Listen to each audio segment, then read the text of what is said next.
nouvelle vidéo, nous allons voir la programmation du microbit pour créer le jeu de société. On se rend donc comme d'habitude sur le site Microbit. L'adresse est marquée là, www.microbit.co.uk/create-code. Donc on choisit notre éditeur et on commence le codage. Pour ce projet, nous allons devoir utiliser l'éditeur CodeKingdom JavaScript. On crée un nouveau projet, l'éditeur se charge et le script est ouvert.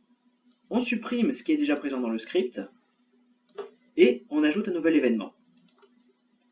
On prend l'événement fonction onPressA, on ajoute une variable.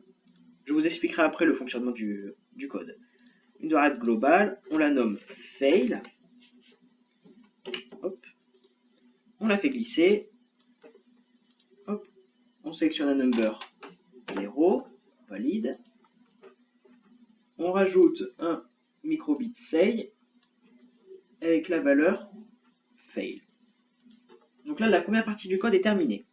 C'est-à-dire que lorsque le bouton A sera pressé, la variable globale sera égale à 0 et le microbit affichera sur la matrice LED la variable globale, fail.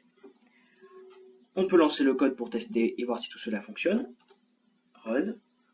Lorsque j'appuie sur A, donc la première étape du code, la variable est égale à 0 et le microbit l'affiche sur la matrice LED. Passons maintenant à la deuxième étape du code.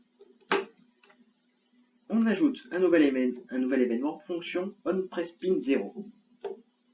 Cette fois-ci, on met un draw avec une croix, un damier, un carré plein, ce que vous voulez, ça n'a aucune importance, mais le plus logique étant de mettre la croix. On met un wait, donc c'est l'attente.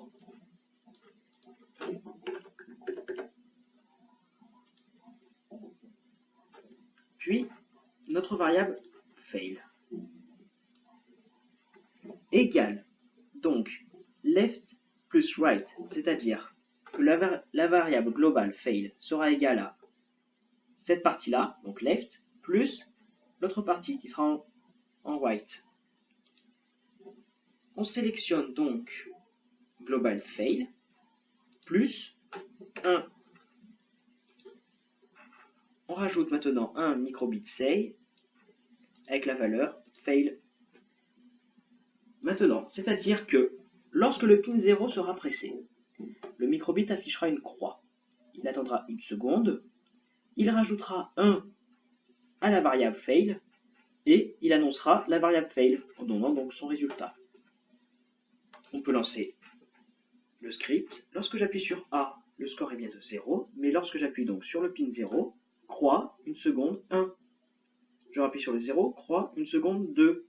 Je rappuie, croix, une seconde, 3. Et lorsque je rappuie sur A, je repasse à 0.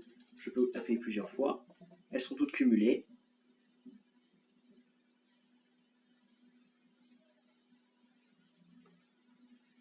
Mais lorsque je appuie sur A, je vais bien retomber à 0. Le code est terminé, il ne reste plus qu'à le compiler et à le transférer sur le microbit.